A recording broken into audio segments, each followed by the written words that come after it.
요즘 집에 있는 아이나 반려동물이 잘 지내는가 보기 위해서 인터넷으로 연결된 IP 카메라 많이들 쓰시죠. 그런데 이런 카메라가 해킹이 아주 쉬워서 실시간으로 내 사생활이 중계되거나 불법 촬영에 언제든 이용될 수 있다는 걸 아십니까? 탐사M 이시열, 김태림 두 기자가 연속 보도합니다. 해외 사이트에 국내 식당들과 거리 영상이 올라왔습니다. 정말 존재하는 곳이 맞는지 사이트에 공개된 장소를 찾아가 봤습니다.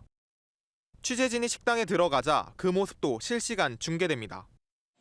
또 다른 주소로 가봤습니다. 제가 서 있는 이곳은 카메라를 통해 제한 없이 송출되고 있습니다. 제가 이렇게 카메라를 향해 손을 흔들면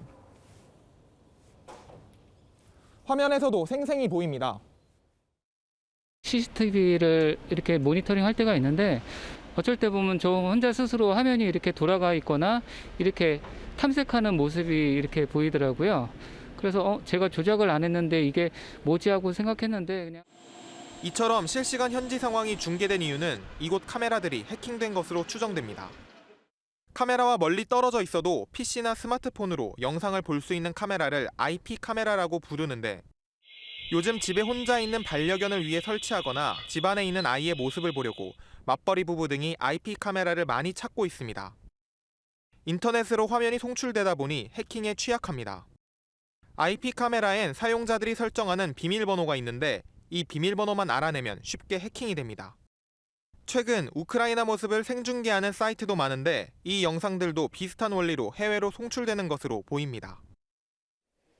문제는 카메라 해킹이 해커의 기술 과시 정도로 끝나는 게 아니라 또 다른 범죄로 이어진다는 겁니다. 최근 가정용 IP 카메라를 해킹해 이 영상을 판매까지 한 남성이 경찰에 붙잡혔습니다. 이 남성은 7,000개 IP에 접속을 시도했고 실제로 가정집 7곳 카메라가 해킹돼 불법 촬영으로 인한 피해를 봤습니다. 카메라 해킹이 어렵지 않다 보니 누구나 이런 피해를 당할 수 있습니다. 비밀번호를 알아낼 때까지 여러 가지 숫자를 넣어보는 방식으로 해킹이 이루어지는데 0000, 1234처럼 쉬운 번호로 비밀번호를 설정하는 경우가 많기 때문입니다.